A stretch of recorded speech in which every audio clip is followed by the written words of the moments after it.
Hello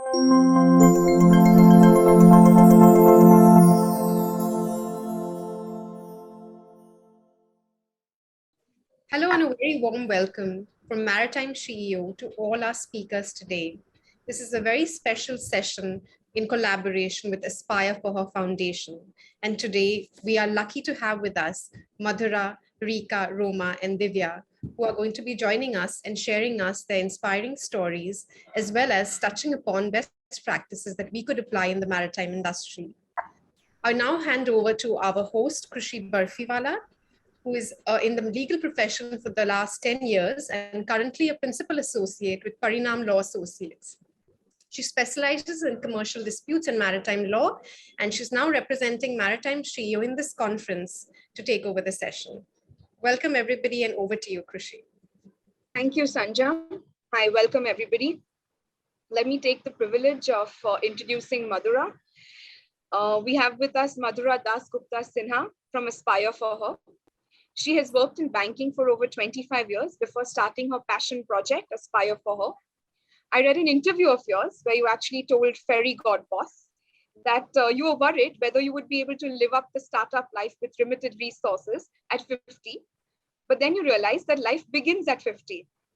With that kind of spring in your step, one can say with certainty that Madhura has been able to strike the right balance between passion and mission. So Madhura, tell us a little more about Aspire for Her and the thought that led you to it. Thank you so much, Krushi.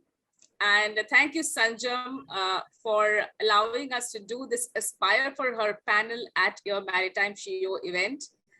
It's hugely inspirational how you have been a crusader for more women in the maritime industry. This panel is truly special, not just because I am in this panel for the first time with 3 of our wonderful mentors from Aspire for Her, but because each of the women here have done something truly remarkable.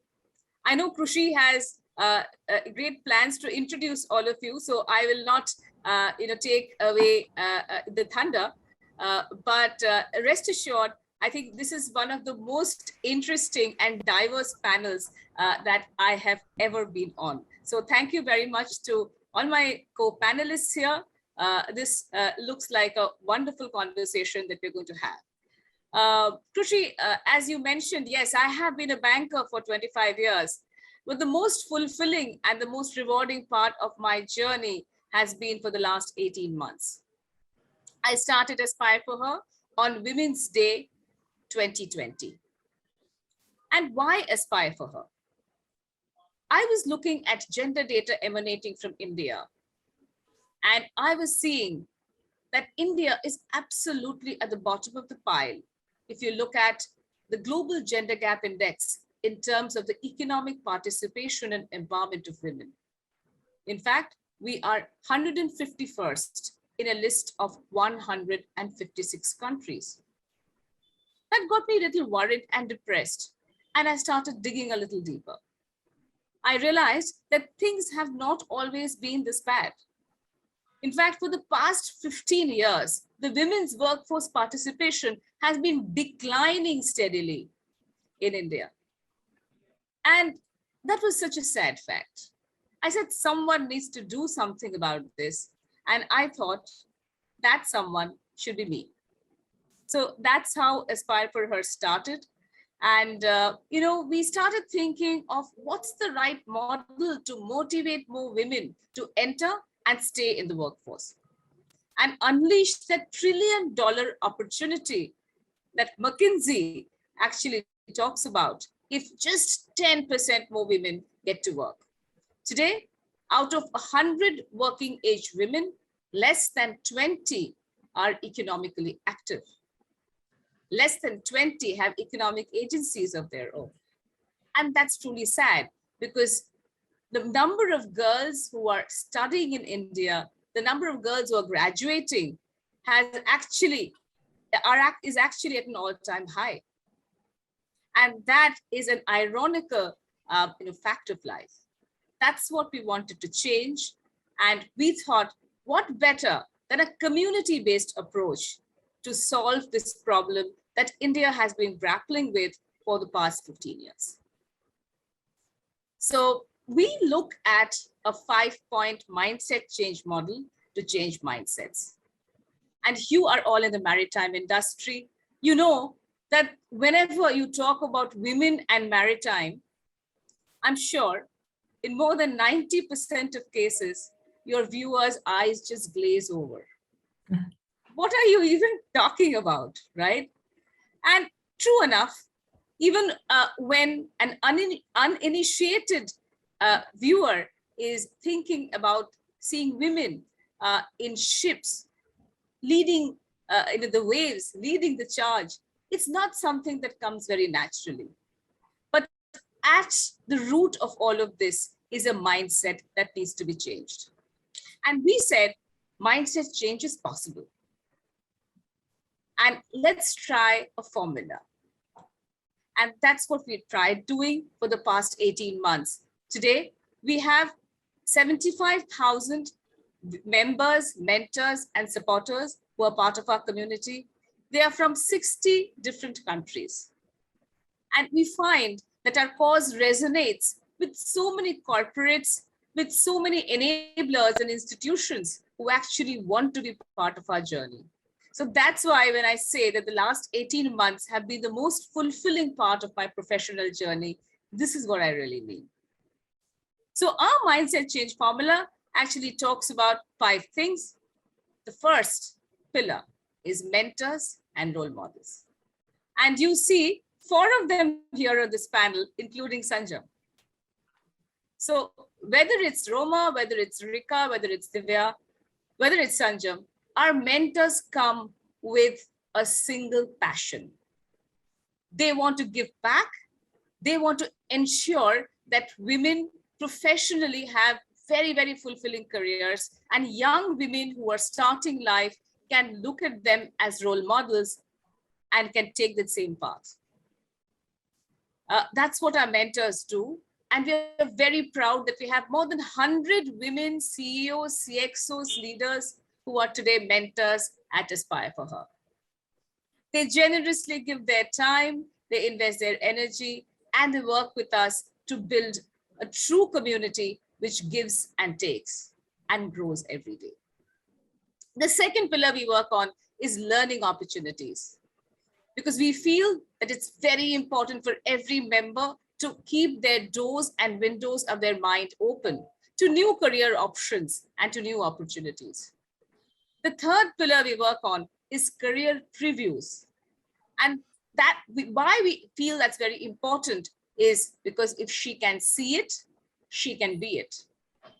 So whether it's a motor racer, or whether it's a Googler, or whether it's somebody who comes on television every day, it's very important for young women to see that all of these careers have been tried and tested.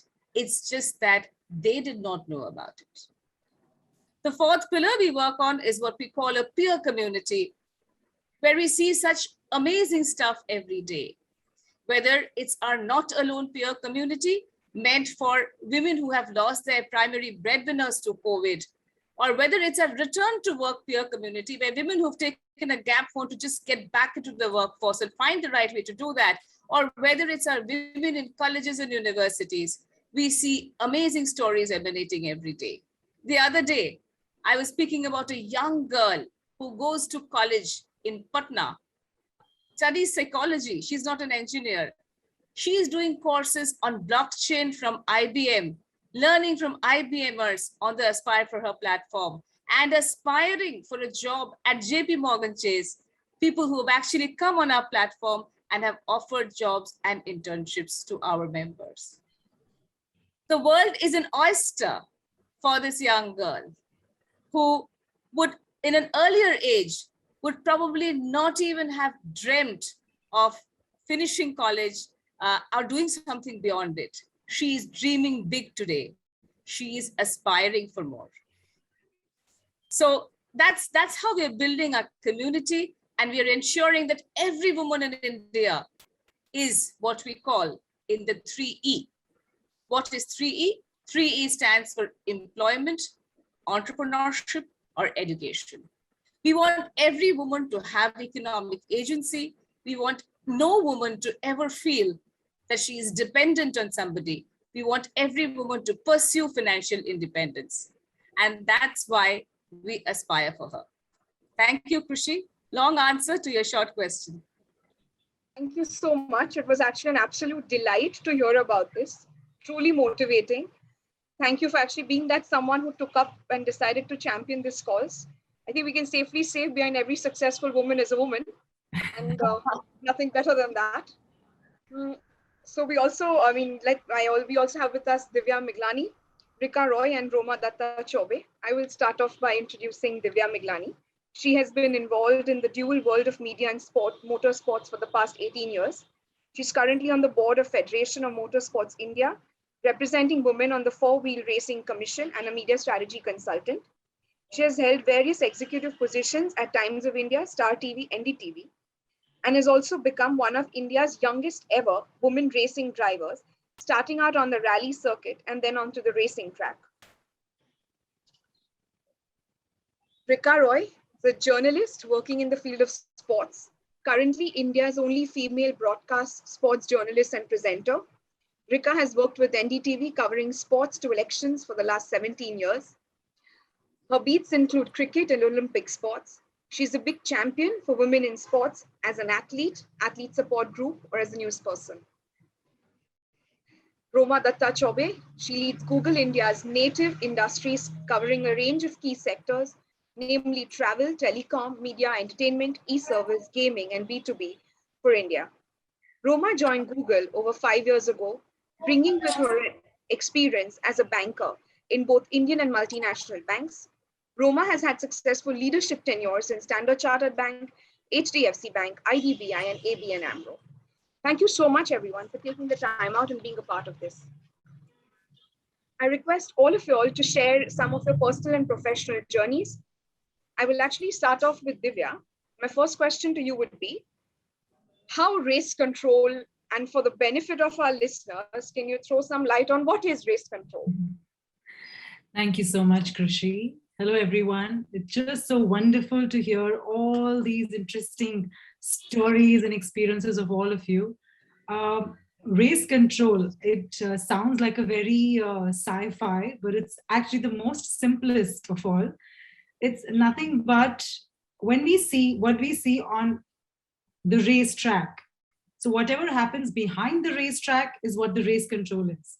So the race control is where we monitor the practice session, the qualifying session, and the race itself, and supervising it so that there's a successful completion of the race for all the viewers, spectators. There's a whole lot of a team that's a part of the race control. So there's no one person. There are about 200 to 300 people and more, so that there's one successful race that happens, you know? So race control is basically that, if you talk in most layman. And to throw some light as to what happens, like any execution, what happens? There has to be a whole lot of a supervision, there's a whole lot of a leading, thought process, timelines, schedules, making sure everything is carried at the right time, with safety regulations, the precautions. So you know all of that. I tend to get these questions where people say, is it difficult to be a part of race control? All I tell them, it's nothing to do with, of course, there's a lot of skill set that you require and, you know, the knowledge base, but there are key attributes to a race control, which is a human attribute, wherein we call the character of a person, you know, how the person is in interpersonal skills, how is he communicating with the team, you know, all of that. So all of us sitting right here could be a part of the race control. First, I want to send out that message to all of you. So it's not a rocket science that I'm doing. It sounds very, you know, because it's not been ventured, there has not been too many talks or potential, and thanks to Madhura and Sanjam, you know, that we are today discussing this. So I would like to keep it as a layman language that this is it. That sounds simple. Suddenly it sounds simple. Yeah. So what led you to enter this unusual field? Did you have any apprehensions when you entered it? So in 2004 or 5, when I was just getting out of my MBA and I was getting into, my corporate world of television and media, I came across this a bunch of people in Delhi who were just, doing a lap timing racetrack autocross in Delhi somewhere. And I was just, blessed to be able to meet them that time. And then I got to know about this motorsports world in India. I was thrilled. I anyways had loved driving as a kid and otherwise. So I wanted to explore more. So I just discovered it on my own. And I don't think it's an unusual field, just as I said, because it's not talked about much, because people are not aware of it. But it's actually something that I really resonate with. It's like when you like to drive, it'll be nice, right? So if you could drive on a racetrack wherein you can push all your and you can take out all your vent and adrenaline rush at the racetrack. So I think yes, it's something which is very interesting, and it's a drive that takes you, and out of your curiosity you would want to find out more as to what is happening, what is it that I can do, how is it that I can be a part of this whole motorsports world. And the more deeper you go, the more layers it gets unlayered. So Yeah. that's it. So were there any pushbacks or challenges, or given the stereotype that women are bad drivers? How did you tackle that aspect? That's very interesting, I know, because I always come across this question: was women are bad drivers? More than the bad drivers, first, women can drive. And if they can drive, or they can rally drive. So that's something which I always would come across. And I think it's more to do with the reputation. It's more to do with just the perspective, and which has never been addressed, and something which people have been consuming it and just taking it, just believing it along. But there is no data as such which says that. It's just it's like a faff. People are just faffing over it. It has nothing to do with it, actually. But yes, there has been pushbacks and challenges as well. Starting, the first challenge definitely comes from home, where your folks only sometimes say, what are you even talking about in my 20s? And then I would be like, yeah, this is it. I think I want to try. So because they're not aware of the background, nobody in my family has been into motorsports. But when you get into it, as I said, you kind of unveil it for yourself and for the people around you, that it's so easy. There's no difficult. I mean, it's nothing. It's just that it's not been explored. So all you have to do you have to just enter that gate. You have to just dive in. So pushbacks and challenges, Krushi, will always be there in terms of not just for women and otherwise also, and more so for women, because there's a kind of perception around it. But once you're convinced about it, once you know what you want to do, I think they just all fade away, yeah, in due course of time. Yeah. Thank you for that. So I'll move on to Rica Roy. What made you choose this career, and any defining moment in your career? Hi, firstly, I have to tell all of you guys how thrilled I am to be in this group of trailblazing women and true achievers, really. Krushi, to answer your question, I didn't choose my career. In a way, my career chose me. When I was a little girl, I came from a background where my grandmom used to tell me, little girls are to be seen and not heard. And as you will find out, I talk less. Well, that's the opposite. And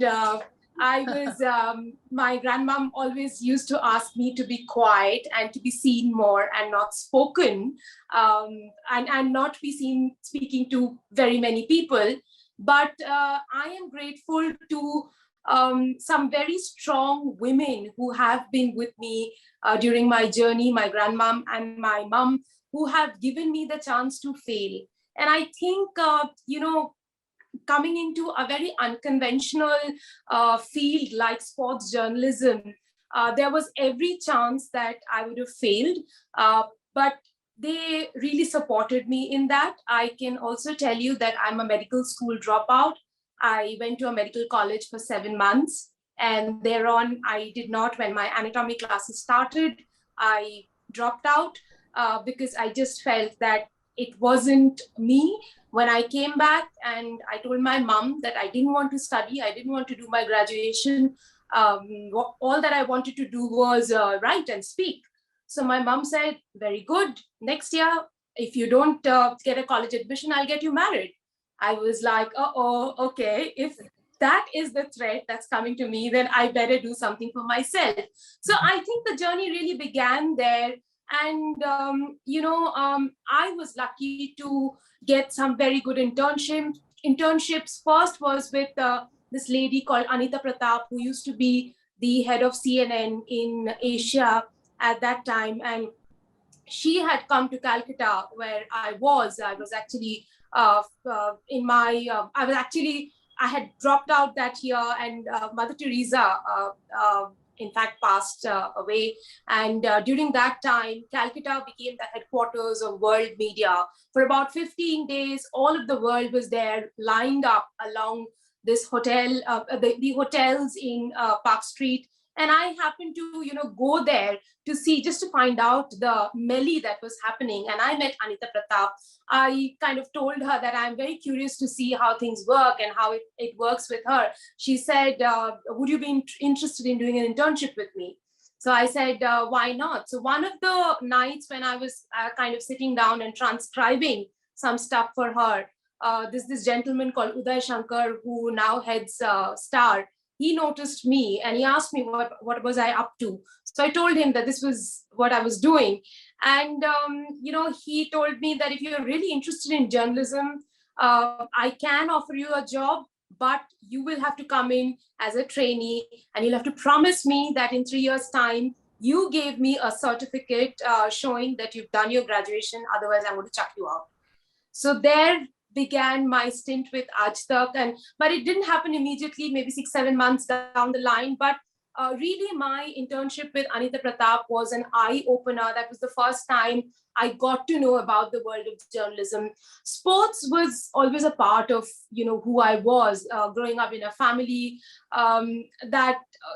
where people played many sports. I played tennis up to a certain level and then didn't play beyond because of injuries. So sport was at the heart and center, but I did not know that at that time that sport and journalism would come together. Medicine had gone out of the window, but you will be surprised to know what I wanted to do was study English. I didn't get a chance. I wanted to study physics. I didn't get a chance because I didn't have as much marks in mathematics. I went on to do my chemistry honors, and I did, surprise, I did quite well. My mother was still very keen that I did my applied chemistry, which I didn't.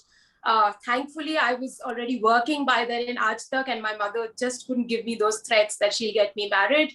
So, it all began from there. And thereby, I tell you that, I didn't choose journalism. And till today, I haven't really gone job hunting. So I don't know, how that side of the world really looks like. So every job that I have been in, the job chose me rather than I choosing the job. I think all of us here can combine say safe thank you to journalism for choosing you. So now, in your opinion, how can journalism be more inclusive? I mean, do you find any kind of disparity, when it comes to the news coverage or fair play when it comes to men or women journalists? You will be really surprised to know this if I tell you that in India, journalism is far more inclusive than other parts of the globe. The reason is I have worked with a few international organizations, except for BBC and Australian Broadcasting Corporation. If you walk into other organizations in other countries, in very developed countries of the world, women will more often than not be found in the pit. And they will not be the major faces. They will not be given the prime assignments. And one of the beginnings of feminism movement in America really began in the offices of Newsweek, and where women could only research and couldn't get the byline. Women were the researchers for men. Things have, changed a lot since then, but I wouldn't say that, things have changed so much that we shouldn't talk about it. Even in America, even in other places of the world, I know, and I can tell you in news organizations which seem to be very developed, they are not, their mentality is not such that they will put up a woman face for a prime time show, or give a woman the authority or the chance to write the prime, maybe investigative piece or any other piece. The situation is very different in India, where a lot of us work in the workforce, in the newsroom. And, if I give you a sight of the NDTV newsroom right now, there's only a man sitting on my shift among 16 of us women. So I can give you that idea right now as I am in the NDTV newsroom. But the field that I work in, sports, again, is very male dominated. More often than not, after having spent 22 years in the industry, I get asked, can you tell us what is that offside? Do you know the offside rule? Then I more often than not tell them that, if I need to know the offside rule, I will know the offside rule. No man has to tell me. And I can tell you, because of my job in sports, when I walk in every day, I have to be the best man for my job. Otherwise, no one's going to accept me. So it doesn't matter what I did yesterday. Today is what really matters. That's true. So do you think, the practices or changes, or there are any industry practices being implemented to ensure fair play in journalism as a field? In journalism as a field, there are a lot of women. But if I talk about sports as a profession, where I am, and journalism is a part of the sports industry, which is one of the highest growing industry in the world today, and where many more women are now coming in, I think, opportunities have to be given at the transitory level, at the entry level. There have to be many more opportunities given to women. And, there has to be a conscious effort to, if there are, 4 physiotherapists interviewing for a job, and if there are women in that, even if one woman can be recruited, the recruiters should be conscious about, and if she's a good candidate, then of course they should recruit her and not keep her away because she's a woman. I'm just giving you this example because, a physiotherapist in a sports team, in a men's sports team, or a manager, even for that matter, a coach. Why can't a woman coach a men's sports team? I mean, those days of women not having the technical know-how is gone. Yesterday, I think the best news that I got was former English cricketer Sarah Taylor was picked up as the coach of a T10 team in Abu Dhabi. So things are changing, winds of change are blowing, but I would say we are still a long, long way to go when it comes to the sports industry, when it comes to sports journalism. As you said, that I am the only sports presenter and journalist in India today, and there are just so many of us around.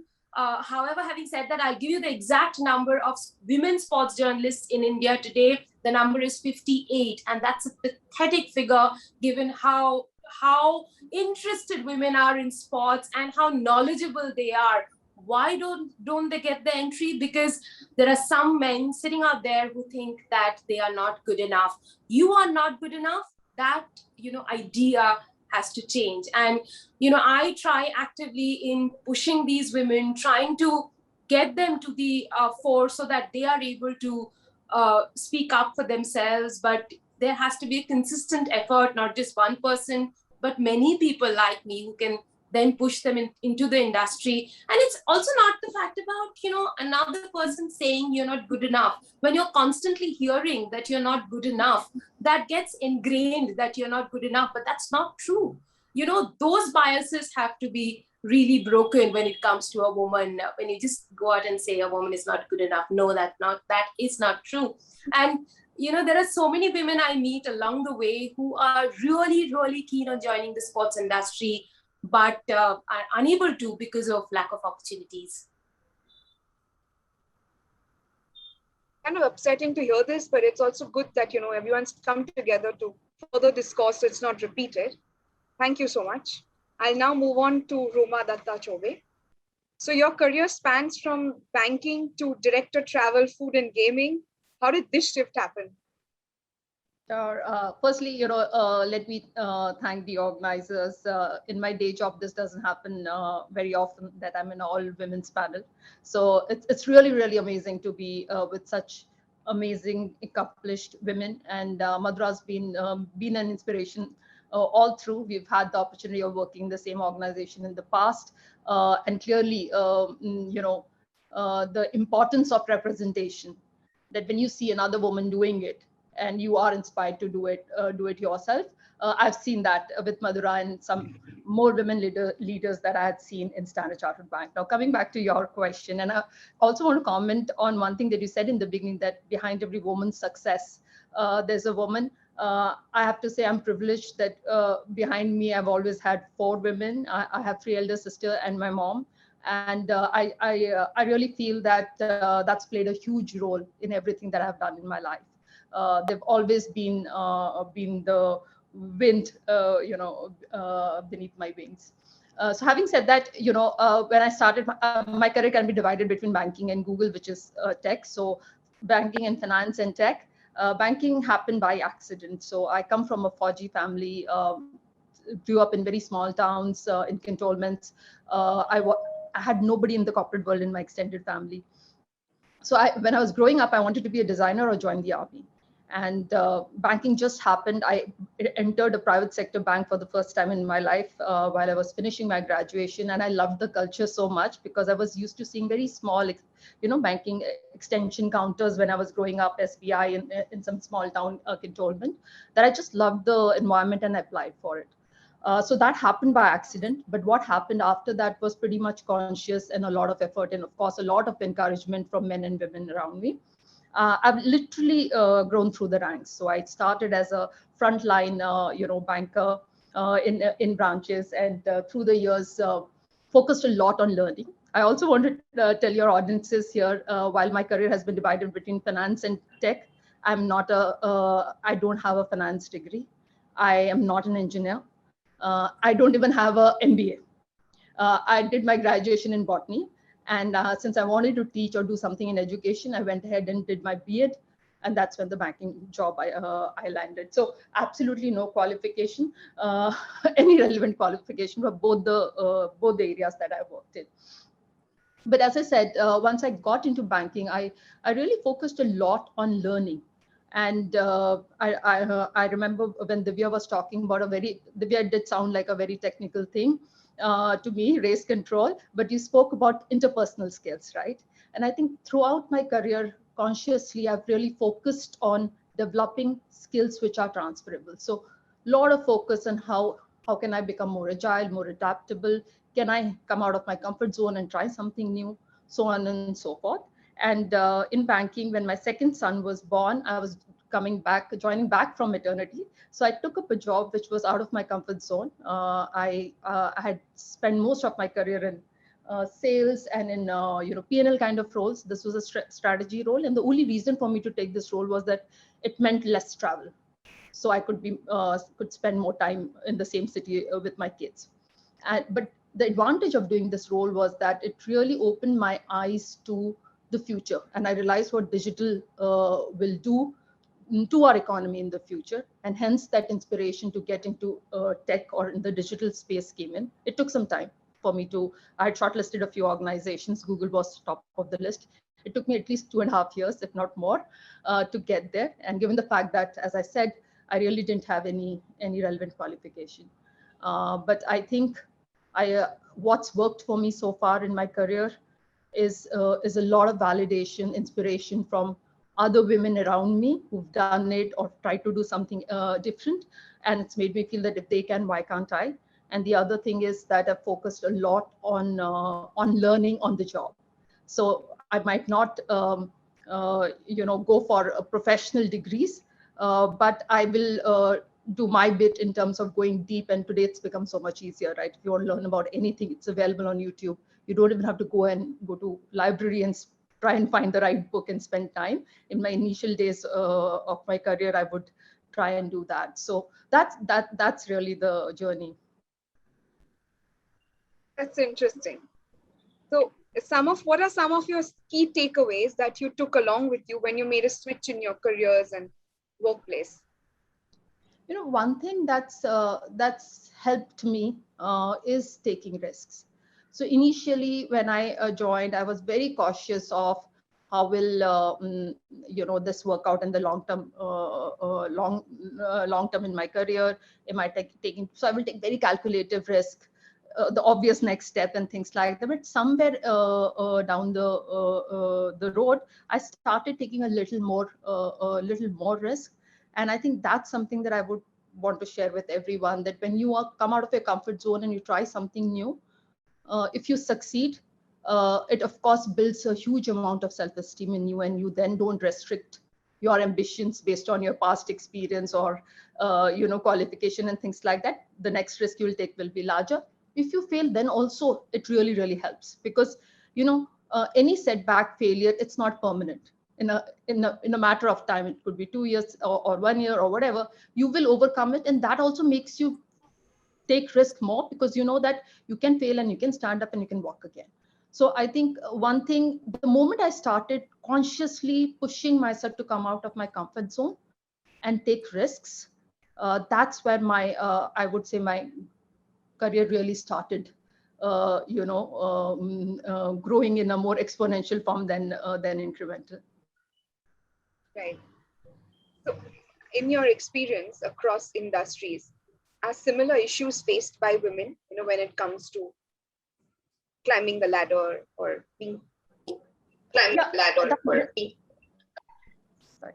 That's a great point. So Google being a global company, and we have a lot of these women forums. So I remember I met one forum where we were 26 women from 26 different countries, and when we had this whole conversation, at the end of the day, I felt there was nothing new. We were all facing similar challenges in all the other markets. So I'm also representing the corporate or the tech world here, and I do get a lot of opportunity to meet women in the tech world. And again, I can tell you, across markets and within markets, across organizations, the challenges are similar. So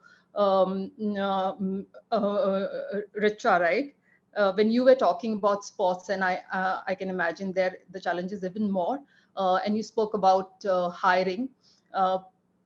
It's just similar here. It's not just building a solid pipeline of people, but again, how is your definition of if you're hiring a leader? What is your definition of leadership? Maybe me being a woman, my own definition of those skills required could be very masculine in nature, in the sense that might not value some of the skills that come naturally to women. So yes, I do see the same kind of stereotypes across. I can tell you one thing that I've personally always, across all the organizations that I've worked in, faced, especially because I've been in business roles, is that you're too sweet or you're very nice. Will your people take you seriously?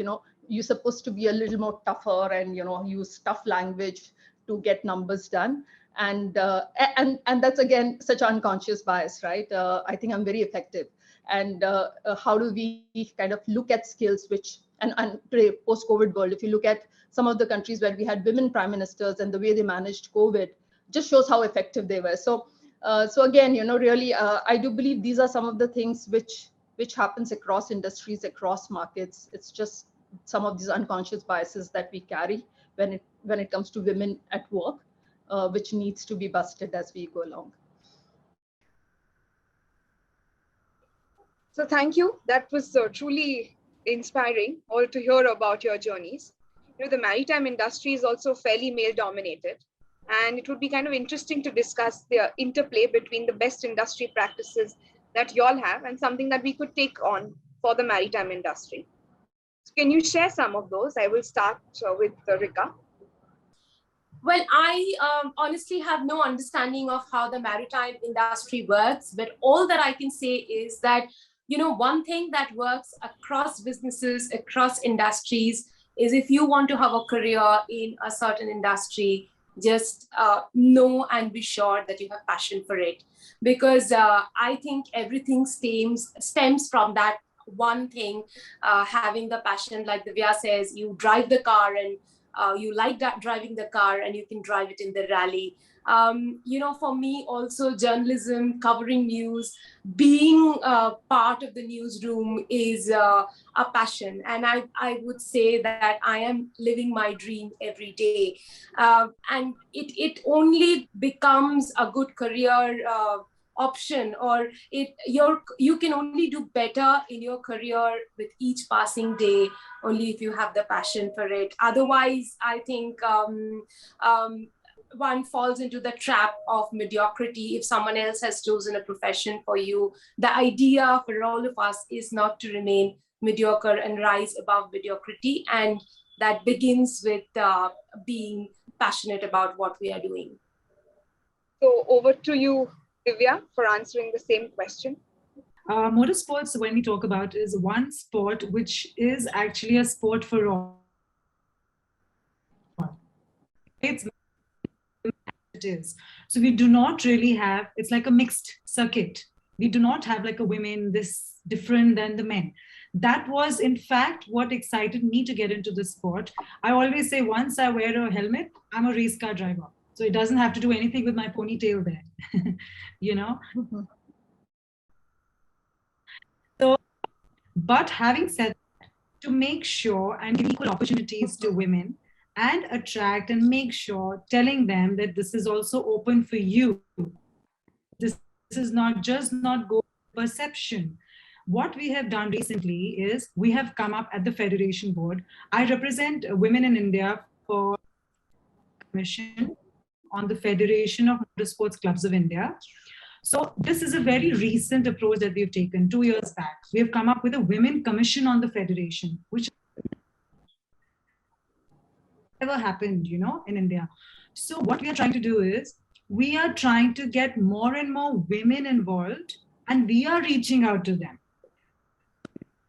We had this whole Instagram campaign where we just sent out entries that whoever wants to be a race car driver, women race car driver, just drop in a line.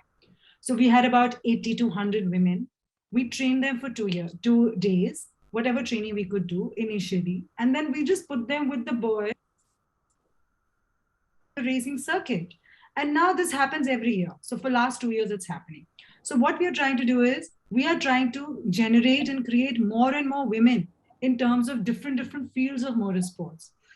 So the whole idea is not to create only a women-centric, but to make sure women are comfortable to get into that space. So I don't know how it works in Maritime, honestly, but we can actually take women by the force and give them a little thing as to, listen, we all are on the same page. And I think that's the strength we can offer and we can bring about.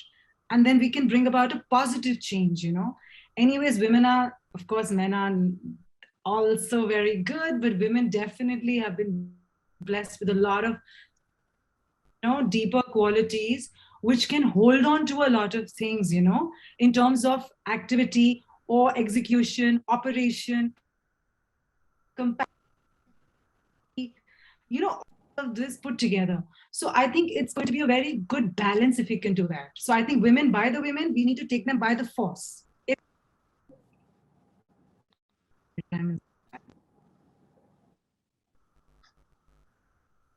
That's true. So over to you, Roma. I completely agree with Divya. I think one of the approaches that has worked for the organizations that I'm currently associated with or work with outside my own organization as well is that not solving anything in isolation. So it can't be just women solving problems. That not solving in isolation. So it can't be just women.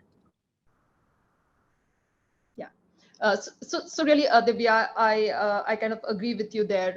In all of us need to come together. So really, Divya, I agree with you there. Sorry, there's a lot of lag. Let me wait and start again. Sorry. lot of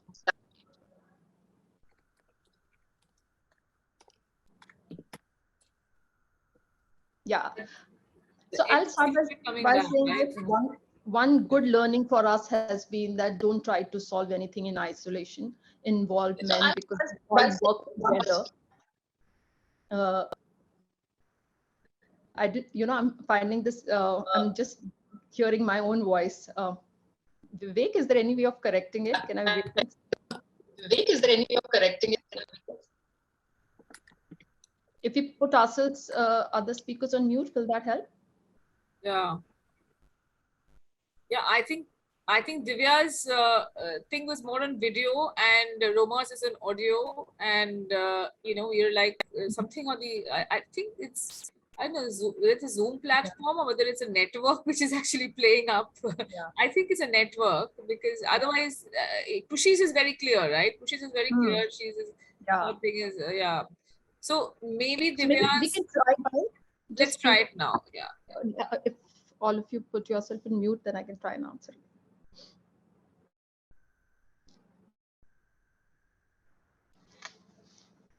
So I'm going to start by saying that one of the learnings has been that let's not try and solve anything in isolation, as in women trying to help women. And especially I'm talking for the tech world and the corporate world, I think it's very important to involve men at every stage of solutioning. So that's been one learning for the industry, and I think that's something that we are trying to address.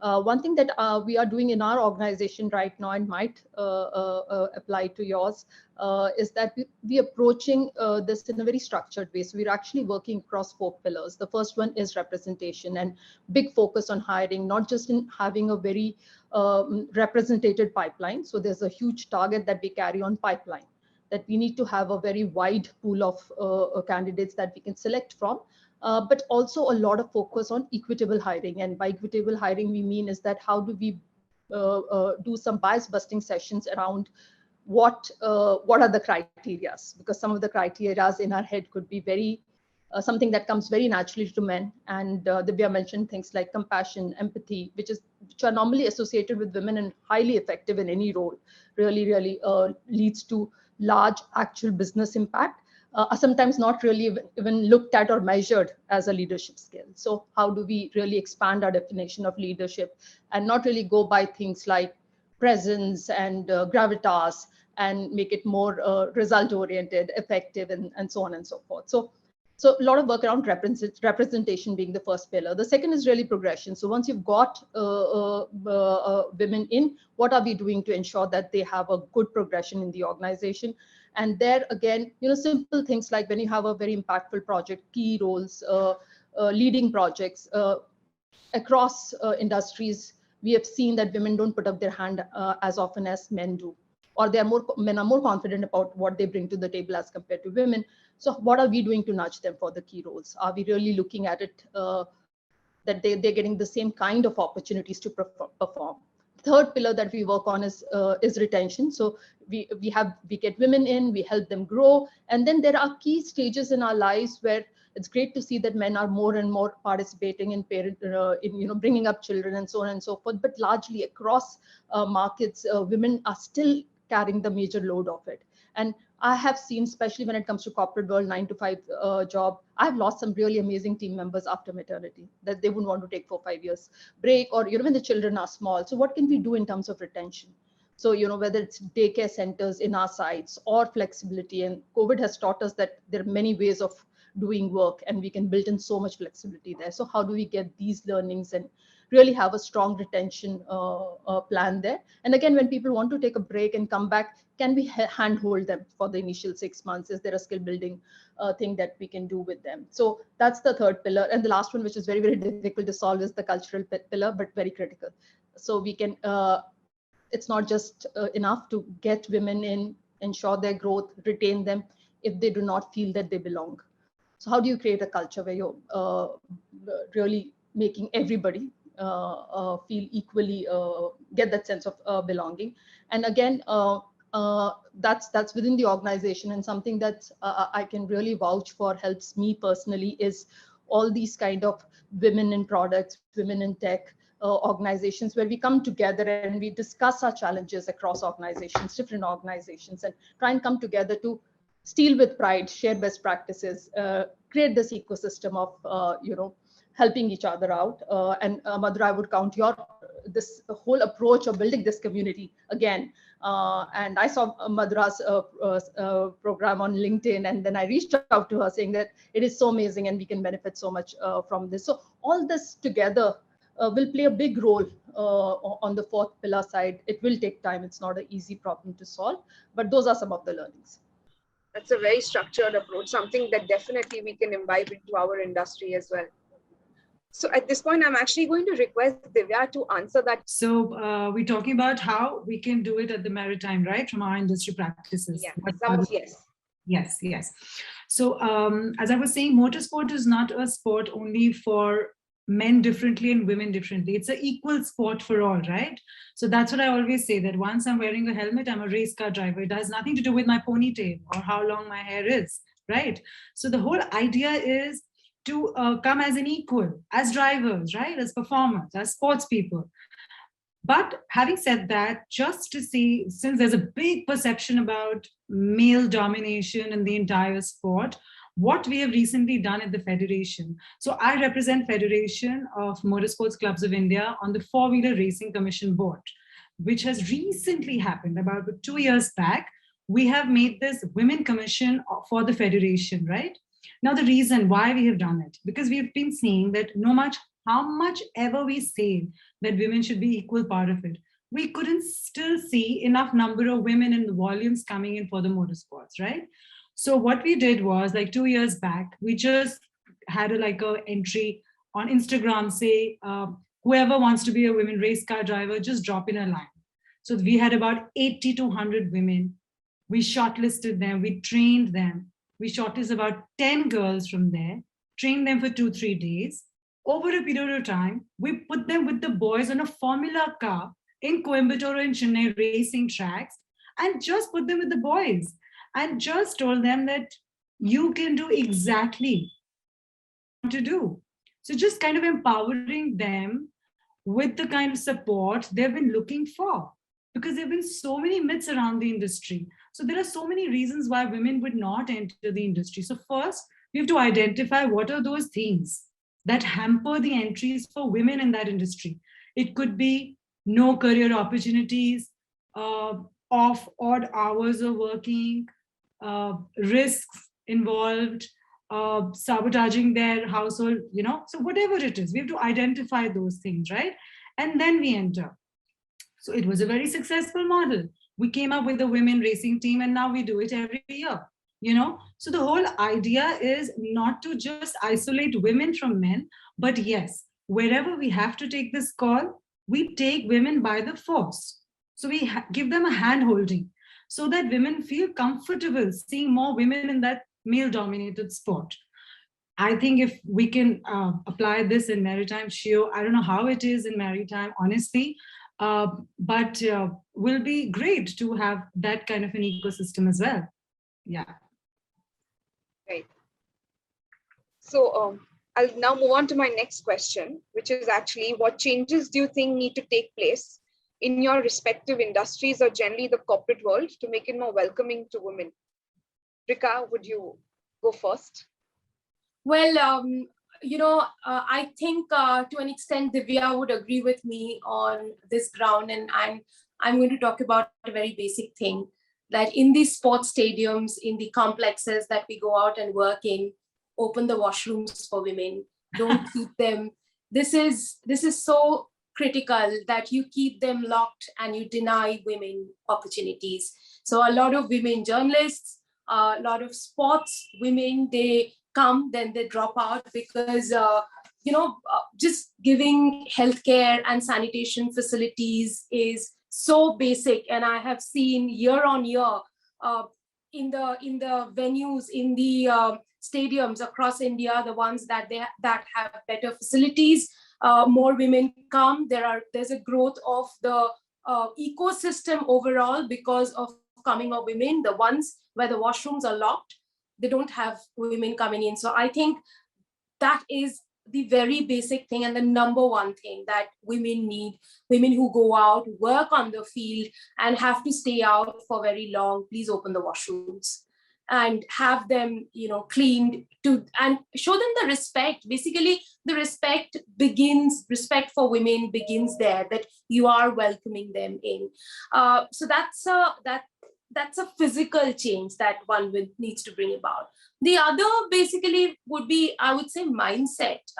Once I went to the Supreme Court of India and I had to cover a court case relating to BCCI, Board of Control for Cricket in India. And that early that morning, I was in the studio in my studio attire. I had no time to, get into a shalwar kameez and go to Supreme Court. I literally finished my studio and rushed to Supreme Court. I was wearing the skirt. I was right at the end in the viewers gallery. I don't know how the judge, I can name the judge here, Ashok Bhan, saw me. He's a retired judge, Supreme Court judge right now. And he told one of my senior colleagues that she should not be wearing a skirt and coming to Supreme Court because that's not a Supreme Court decorum. And that's not a Supreme Court, uniform. So I kind of asked him, is there a uniform for Supreme Court? What is really the decorum? So you should allow women to be. What I understand is that if I am not allowed to be who I am not going to flourish in my environment. I have to be given the opportunity to be a lyre bird, and only then will I flourish in my environment. And that's the kind of support system we need to build around all women. So there are a lot of times that, it's very industry specific, but as Rica said, that you all have these loose stories, Madhura, being in sports. In fact, yesterday I was at this press conference for Women Commission, Women in Motorsports, how we plan to get more and more women involved in this whole space, basically. And in fact, I should share this on this platform, that we've just got Deepa Malik, the Arjuna Awardee, the para-athlete, on board with us, representing Women Commission for Women in Motorsports. And I was just generally discussing with her stories, and she said, you're talking about race car drivers, I'm talking about disabled women to get into race. So what are we even talking about? We're still discussing loose here. We want to go beyond. So whatever our limitations in our mind are, we have to go beyond that. And the physical, whatever, nothing is a barrier. So the whole idea is, see, if it doesn't start from us, it will not lead us, it will not lead anyone from there, right? Otherwise, it's all conversations up in the air. So when we talk about industry changes, what we can do in my industry in specific, I feel women in auto, there's a huge gap there. Forget about racing. So when Krushi said, what do you think about women are bad drivers? How, you all say that, how did you get into this unusual field of motorsports? So the whole thing, the DNA is women and automobile. There's a huge gap which has been created by the women themselves, for themselves, and for the women who are around, who are surrounded by their brothers, husbands, fathers, boyfriends, or whatever.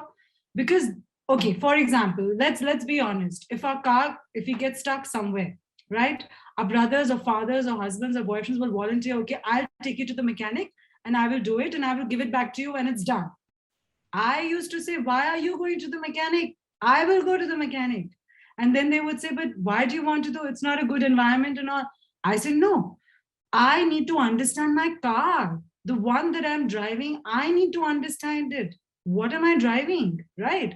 So if I'm not aware of my subject, how am I going to be good at that? So if you're talking about good drivers or not too many race car drivers, is because there's a lackness and there's laziness from us as well, that we have not been able to do that. We have also been sitting in a comfortable position and spot saying that, okay, ho jayega, once the car is ready, I'm just going to drive there. This I got, even I was not in that space. I was also not in that zone. In 2005, when I raced in Coimbatore racetrack, I came back with my car in the pit lane. My technician, my mechanic asked me, what is the problem with the car? Give me the feedback. I said, I don't know. What is the problem? I just know that I'm driving this and now it's going slow. So he explained me for 2 hours. He said, the car is your subject, it's your teammate. It always talks to you. You have to listen to it. You have to clearly listen to it. All right. You have to bond with your car. And that's where I started getting to know, understand my subject better. So nobody told me this. I figured it out for myself, right? So I think when we are more comfortable with the subject, we take more interest in it and we get better at it and we excel at it. And that's how we inspire and we command respect. And that's where, in fact, I'm working on a project where I can actually empower women of India or otherwise across. We're not just about driving in the race conditions, but on the regular roads and empowering them with full knowledge as to about the car. So they command respect and not just ask that, hello, I'm also a good driver. No, the guy sitting next to you should be said, oh my God, how did you do that?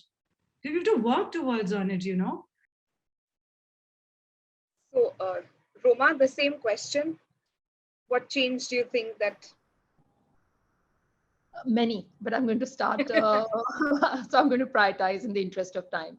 First, I think, first and foremost, don't try to fix the woman, try to fix the culture. And what I've heard from my co-panelists here, if I have to say it again, I would say don't ask the woman to adjust, change the toilets, get the toilets working. So I think that's the important message, that just because women are smaller in numbers, don't expect them to be more accommodating, adjusting, cut corners and so on and so forth. Fix what's going wrong. The second thing, and I'm very tempted to give one example from my own career, why I say this, that the culture needs to be fixed, is that I feel fortunate that I've seen a lot of inspiring women in my career, and I don't shy away from taking risk or going for higher responsibilities, but I have seen people around me hesitating to put their hands up. And once, I applied for an internal role, me and one of my male colleagues, both of us were preparing for the role. Both of us were very, very excited about the role. Both of us at that stage felt that it was our dream role, right? And both of us went for the interview on the same day, different slots. When we came back in the evening and we were exchanging notes, so I was telling my colleague that, this person kept asking me that, you have 2 kids. So if you just need to, and we had our back-end office in Chennai, if you have to take up a flight at short notice to go and fix this, will you be able to do that? And all the questions were around who will take care of your kids when you're away, so on and so forth. And I, like a fool at that stage, kept answering, right? Okay, my sister lives close by. I have a 24/7 help at home, this, that, and wasted good, like out of the 45 minutes, 25 minutes explaining what is my support system at home. When I shared this with my colleague, he said, listen, my wife is working. My son is 3 years old. Do you think if they ask me right now to take a flight to Chennai and go and fix this, I'm going to do that? I have to, set things at home, and I won't do that. But the difference was that he didn't have to answer that. And I spent 25 minutes spending, which I could have actually spent in explaining my vision for the role. That's why I think, just fixing the women is not enough. Building their confidence is not enough if people are not willing to listen and see beyond. So really, the key message that I would leave is don't try to fix the women. As the culture changes, women will get the confidence. They will start raising their hands. They will feel safe to do things. Focus a lot more on fixing the culture. Finally, what is the one piece of advice that you would like to share with our listeners and the audience? Roma, I'll start with you. There's been a lot of inspiration in this room, just listening to all the panelists. I used to always believe that when it comes to career, be on the driver's seat is something that I've believed in, that take full control, move ahead. I think what Madhura, you started by saying that, Madhura said at 50, taking this leap and starting again, that's everything is possible. So keeping that optimism high while the things are not perfect, I would say be on the driver's seat, look at the positive and go for it, and definitely help each other out as and when you have the opportunity to. Right. Rica, over to you. The one piece of advice. Sorry. So I think one of the key learnings for me has been buck stops with you, which means I should own up. I should own up my failures as much as I do my success. And any role responsibility that I take up, I should know everything about my role. I should know my role 360 degree, and be responsible for anything that is about that role. So knowing my role 360 degree, and just telling myself every day that when I'm performing the role, the buck stops with me, because I am the one that's responsible for conducting the thing, or making things go ahead. Of course, you have to take help from people around you, involve people around you, make them feel that they are a part of the system. But at the end of the day, the ownership really lies with me.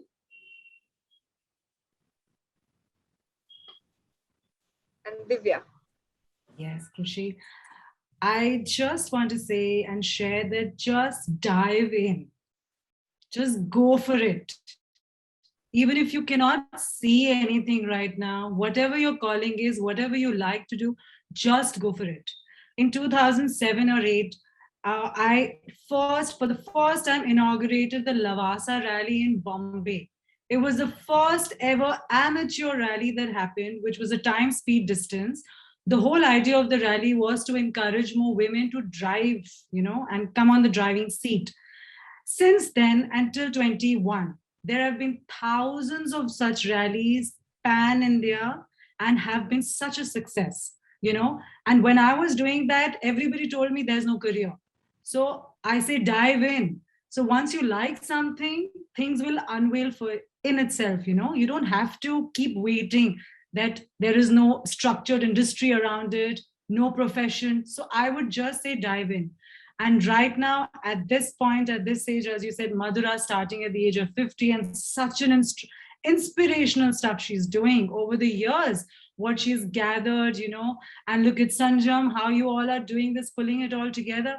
It's just so beautiful. And I'm happy to share with all of you that just recently, during this lockdown, I have been nominated from the Federation for the International Federation. I've been trained under them as a race director by the FIA, and I'm a certified first Indian woman for deputy clerk of the course who can execute races anywhere in the world.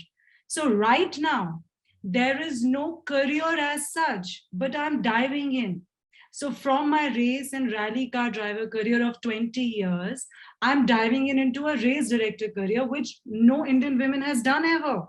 But I'm very confident that I'm going to go way forward from here, because this is something I like, and things are going to unveil for me. So this is what my message for everyone is. Don't think if there is no structure around it right now. Don't. Just go with your gut and go with whatever your calling is.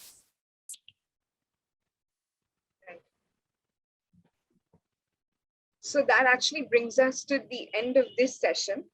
Before I hand it over to Madhura to announce the internship program, I personally wanted to say that this has been truly enlightening, inspiring, and motivating to, we've covered in a very short span of time, we've covered emotions like passion, belief, being in the driver's seat, having a risk appetite.